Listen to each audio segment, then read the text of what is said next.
The forge world of Varkos, 9 was a place where suns never set and screams never echoed far enough. Deep beneath its molten surface, children were born into slavery, filthy, stunted things bred for labor and forgotten by law and history alike. Among them was Unit 87B, a nameless boy with fire-colored eyes and a gaze that could unsettle even the cyborg wardens. They called him the Quiet One, not out of respect, but because he never begged, never cried. When the other children huddled for warmth under broken slag grates, he would sit apart, staring into the darkness, as if waiting for something to emerge. His first memory was pain. His second was the voice. "You are not like them." It had come to him in sleep, a low whisper reverberating in his skull, too deliberate to be imagined. At first, he thought madness had finally claimed him, like it had so many others. But then the voice told him things: where to find water when none was rationed, which mine tunnels would collapse before they did, when to feign sickness to avoid inspection. Every time he listened, he survived. The others began watching him differently, some in awe, some in fear. They didn't understand how he knew, and neither did he. But the more he obeyed the voice, the stronger he felt. Like something ancient was awakening inside him. On his 13th rotation, the voice said something new. "It's time."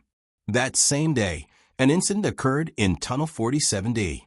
A collapsar drill, one of the automated behemoths used to bore through layered rock, malfunctioned. Sparks rained like plasma hail. The ceiling buckled. Screams erupted.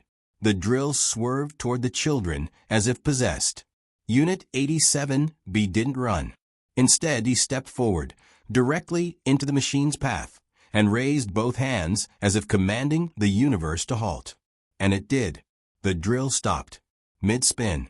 Mid-roar. Its half-ton borehead hovered inches from his face, suspended as though held by invisible hands. Then, slowly, unbelievably, it powered down. Dead silence followed. Everyone stared. Even the warden drones hesitated before re-engaging. No one spoke.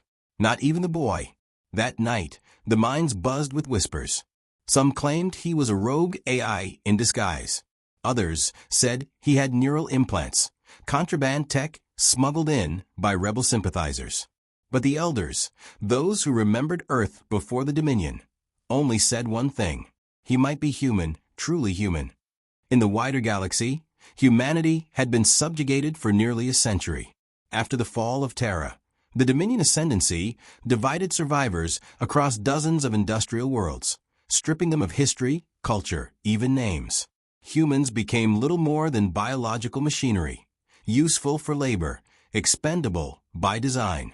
But here was a boy who defied programming, who faced a death machine and won. The voice returned to him that night, more insistent than ever. "You must leave this place. Others are waiting. Your name is Roan." He whispered it to himself. Roan. The word felt alien, yet right, like a blade forged for his hand. Over the next several cycles, Roan began testing his limits. He discovered he could feel metal veins beneath stone, detect wiring in the walls without touching them. He could hear power surges, even predict drone movements before they came. And more than once, when a warden raised its shock staff, the weapon shorted out with a snap of unseen force. He wasn't just different. He was changing. And then came the day everything shattered. Without warning, a Dominion Sentinel-class enforcer ship descended onto Varkos 9, sending seismic tremors through the mines. High-tier overseers emerged, something that hadn't happened in years. A public execution was scheduled. The condemned, a rebel caught smuggling data chips to potential human insurgents. The punishment, dismemberment, streamed live to all sectors. Roan watched from the shadows as the rebel, a gaunt man with fierce eyes, was dragged to the execution slab. As the blade lifted, the man shouted one word: Roan. Everyone turned. Roan's breath caught. He didn't know the man, but the man knew his name. And then the executioner's blade fell. Roan didn't blink, but something inside him snapped. The echo of the blade's fall still rang in Roan's ears when the chamber's heavy doors slammed shut, sealing the grisly scene behind impenetrable steel. But the name, his name, had been shouted into the void, a spark igniting an inferno within him. He crouched in the shadows, heart pounding like the pulsing cores of the mines. The rebel's final cry was a beacon, a message carved from desperation and hope. Someone had been waiting for him. Roan's fingers brushed the cold, rough wall beside him as the voice whispered again inside his mind. They are coming. You must be ready. Questions surged inside him. Who? Why? What did it mean to be ready? But there was no time for doubt. The mines were alive with a sudden, unnatural tension. Warden drones swept the tunnels with sharper eyes and heavier footsteps. The overseer's presence wasn't just for executions anymore. It was a prelude to something worse. He slipped through the labyrinth of tunnels, moving silently, guided by instincts that felt both foreign and primal. Somewhere beyond the smoke-choked shafts and molten steel, a resistance was gathering, a flicker of rebellion against the Dominion's iron grip. A narrow hatch marked with faded insignia caught his attention. It was barely visible beneath layers of grime and chipped paint, but when he pressed his hand against the cold metal, a faint pulse of energy greeted him. A hidden lock, ancient and encrypted. Roan closed his eyes, drawing in a deep breath. The voice surged within him, stronger and clearer than before. You know the sequence. Images flashed in his mind, symbols, numbers, patterns. A forgotten code buried deep inside him like a seed waiting to sprout. His fingers moved instinctively, pressing the sequence on the hatch. With a hiss of released pressure, the hatch slid open, revealing a narrow stairwell descending into shadow. He didn't hesitate. Inside the chamber below, a small group awaited, faces marked by hardship but eyes bright with determination. A woman stepped forward, scarred, fierce, and unmistakably human. Roan, she said, voice steady but urgent. We've been watching. We know what you can do. You're the spark the resistance needs. He felt the weight of that statement, a mix of disbelief and burgeoning hope. The resistance, real, breathing, fighting, was more than a whispered myth. They believed in him. Who are you? He asked, voice rough. I'm Kayla, she replied. And you're not the only one born in chains. We're scattered across the Dominion worlds, hiding, waiting for a sign to rise. You're that sign. Roan's mind raced. His entire life was a prison, until now. Now, there was a path forward. But the voice warned again. They know you are awakening. They will come. Suddenly, the ground trembled. Alarms blared. The overseers had found them. Get ready, Kayla ordered, eyes sharp. We move out now. Roan's fire-colored eyes burned with newfound purpose as the chamber's walls began to shake. The boy born in chains was about to become a legend. The hatch slammed shut behind them just as the mine's walls convulsed violently. Dust rained down like ash from a dying star, and distant explosions echoed through the tunnels. Move, Kayla barked, leading the small group through winding corridors that twisted like veins in the planet's heart. Roan's senses sharpened. The raw energy thrumming inside him was growing, feeding off the chaos, the fear, the hope. He could feel the metal structures around them, the flow of power through hidden conduits, like threads in an unseen web he was learning to command. Behind them, the rumble of Dominion enforcers grew louder. Heavy boots and clanking armor. The relentless march of merciless hunters. Kayla glanced back. They're right on our heels. We don't have much time. They burst into a cavern lit by eerie bioluminescent fungi, its walls carved with symbols from a long-forgotten era. Here, the resistance had established a secret base, shielded from sensors and surveillance. Everyone gear up, Kayla said, handing out compact weapons, pulse pistols, and energy blades. We don't just survive, we fight. Roan felt the weight of a small plasma rifle in his hands, alien but intuitive. The voice inside him pulsed stronger than ever. Your power is more than survival.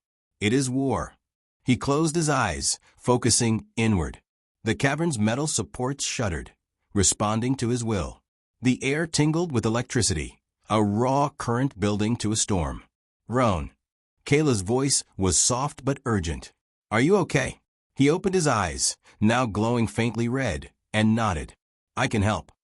The first wave of Dominion enforcers stormed in like a tidal wave of cold steel. Their armor gleamed beneath harsh floodlights, faces obscured by visors. The resistance fighters scattered into cover, exchanging rapid fire. But Roan stepped forward, arms outstretched. The metal beams groaned and bent, twisting with an invisible force. Pipes ruptured, sending jets of steam scalding the invaders.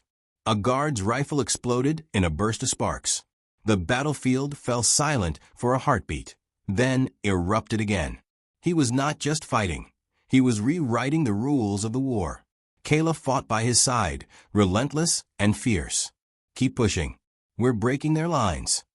Roan's power surged uncontrollably, his body thrumming with ancient energy no one fully understood. The voice, now almost a roar, urged him onward. They fear you. They will try to break you. A sudden blow struck his side, knocking him to the ground. Pain flared, sharp and biting. He looked up to see a towering enforcer, a ruthless soldier with cold eyes. You're nothing but slave, the enforcer snarled, raising his shock staff. But Roan didn't flinch. Instead, he summoned every ounce of strength and unleashed a pulse of energy that shattered the weapon and sent the enforcer crashing into the cavern wall. Silence. Then cheers. The resistance fighters rallied, pushing the invaders back. For the first time in decades, Dominion forces were retreating. Kayla approached, breathless but smiling. You did it. You're more than a legend, Roan. You're the revolution. Roan looked at his bloodied hands, the metal and stone settling back into place, as if nothing had happened. The voice whispered, calmer now. This is just the beginning. The victory was brief. As the dust settled and the resistance celebrated their first true success, Roan's mind was restless. The power inside him had grown beyond anything he understood or could control. Each pulse of energy left him drained, and the scars on his body throbbed with unfamiliar heat. Kayla pulled him aside, eyes sharp with worry. This power, it's a gift, but also a curse. The Dominion will come for you harder than ever. He nodded. The words echoed the warnings the voice had whispered since the beginning. They will try to break you. We need allies, Kayla said. The rebellion is fractured. Without a unified front, the Dominion will crush us. Roan understood. If he was to become a legend, his fight had to be more than bursts of fury. It needed strategy, sacrifice, and trust. That night, beneath the fractured sky of Varkos 9, Roan stood on a cliff overlooking the city-sized mining complex. The glow of molten metal and smoke stretched as far as the eye could see. This was his prison, and soon it would be his battlefield. The voice came again, softer this time. The chains are not just physical. They bind minds, hearts, and hope. To break them, you must face the darkness within. Roan clenched his fists. He had been born in chains, but he would not die bound. Suddenly, the ground trembled beneath him. An explosion erupted near the resistance base, sending a pillar of fire skyward. The Dominion had found them. Prepare for siege, Kayla ordered, rallying fighters and civilians alike. We hold or we fall. Roan felt the familiar surge of power, but with it came a deeper fear, a shadow creeping at the edges of his mind. In the chaos of battle, he caught sight of the Dominion commander, a figure draped in black armor, radiating cold menace. Their eyes met, something ancient and terrible passed between them. Roan's voice barely a whisper, this is personal. As the enemy advanced, he knew the fight for freedom would demand everything. And if he fell, his legend would be the fire that ignited 1,000 more. The siege dragged on, a brutal dance of fire and blood. Dominion forces battered the resistance's defenses with relentless precision. Explosions rocked the caverns and tunnels, sending showers of molten rock and debris in every direction. Roan fought at the front lines, his power a living storm, tearing through steel, bending metal, and toppling soldiers like a force of nature. Yet the strain showed. His breath came ragged. His hands trembled with exhaustion. In the brief moments between attacks, Kayla pulled him aside. There's something you need to know, she said quietly, her eyes shadowed. About who you really are. Roan's pulse quickened. The voice inside had never mentioned his past beyond his name. Now Kayla was opening a door he never thought to find. "You're not just any slave," she continued. "You're the last of the Terra lineage, descendants of the original humans who once ruled the stars before the Dominion crushed their freedom. The chains you were born into were meant to erase that legacy." Roan's mind reeled. A bloodline? A heritage buried beneath layers of lies and oppression? It explained the voice, the power, the unyielding will. "But why hide it?" he asked. "Because if they knew, they would destroy you before you could rise. Your birth was no accident. It was a calculated spark planted to ignite rebellion when the time was right." He stared at his hands, the hands that had bent metal, shattered weapons, and stopped machines. His destiny was written in blood and fire. Suddenly, an alarm blared. The Dominion commander had breached the inner sanctum. Roan and Kayla raced to intercept. The black-armored figure awaited, eyes gleaming with cruel intelligence. "You are nothing but a relic," the commander hissed. "Your kind belongs in history's grave." Roan stepped forward, his power flaring brighter than ever. "Maybe," he said, voice cold as steel. "But legends never die." The final clash was fierce and terrible, a battle of wills and forces beyond the understanding of mortal men. Sparks flew as energy clashed with energy, metal bent and shattered, and the cavern trembled with the fury of their fight. When the dust finally settled, only one figure remained standing. The cavern was silent. Roan stood over the shattered remains of the Dominion commander's armor, chest heaving, eyes blazing with an unquenchable fire. Around him, the resistance fighters caught their breath, faces pale, but filled with newfound hope. The battle was won. The chains had been broken, not just those forged of metal and oppression, but the invisible ones binding a people's spirit. Kayla approached, her expression a mix of relief and awe. "You did it. You're free." But Roan knew the fight was far from over. The Dominion would send more armies, machines, hunters. They would try to erase him, to crush the spark before it became a wildfire. He looked up to the fractured sky of Varkos 9, the molten rivers casting red light like the embers of a dying sun. "I was born in chains," he said quietly, voice steady. "But I will die a legend." The voice inside him, the ancient energy of his bloodline, whispered one final truth. Legends don't just survive. They inspire. They ignite change. With that, Roan raised his hands, feeling the full power coursing through him. Around him, the resistance fighters rallied, their spirits lifted beyond fear and doubt. Together, they would take the fight to the Dominion. Together, they would reclaim their stolen history, their stolen future. And in the end, the boy who had been born a slave would become the symbol of a new dawn.